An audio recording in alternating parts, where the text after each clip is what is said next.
আরও উপস্থিত আছেন আমাদের এমপি মহোদয় আগমন ঘটেছে বিভিন্ন খেলায়, বিভিন্ন ওয়াজ মাহফিলে। আমরা চাই যে একটা মানুষ অসুস্থ হয়ে বারবার ওষুধ খাওয়ার চাইতে সেই মানুষটা যদি ব্যায়াম করে, খেলাধুলা করে, হাঁটাহাঁটি করে সুস্থ থাকে, তাহলে তার দীর্ঘায়ু হয় এবং তার পরিবার ভালো থাকে এবং অতি তাড়াতাড়ি সে বেডে পড়ে যায় না বা অসুস্থ হয়ে পড়ে যায় না এবং তার বৃদ্ধকালেও তার শরীর ভালো থাকে।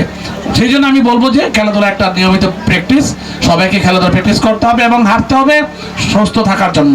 আজকের খেলোয়াড় যারা এখানে আছে কে জানে তাদের মধ্যে থেকে ভালো খেলোয়াড় করে উঠবে, ঢাকার কোনো ক্লাবে খেলবে, না হলে বাংলাদেশের ক্রিকেটের সেই দলগুলোতে ঢুকে যাবে।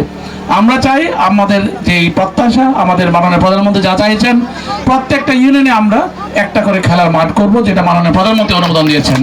আমরা মাঠ দেখছি, এলাকা দেখছি, জায়গা দেখছি।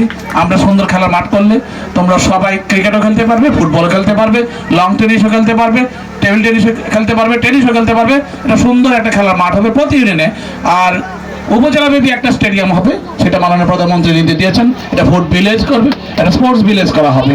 বাংলাদেশের প্রাণ এই যুব সমাজ, এই সমাজের, এই দেশের এবং জাতির জন্য অনেক দুঃসাহসী কাজ করে থাকে। সকল অন্যায়ের বিরুদ্ধে রুখে দাঁড়ায়, সকল অত্যাচারের বিরুদ্ধে রুখে দাঁড়ায় এবং ন্যায়ের পক্ষে কাজ করে যায়।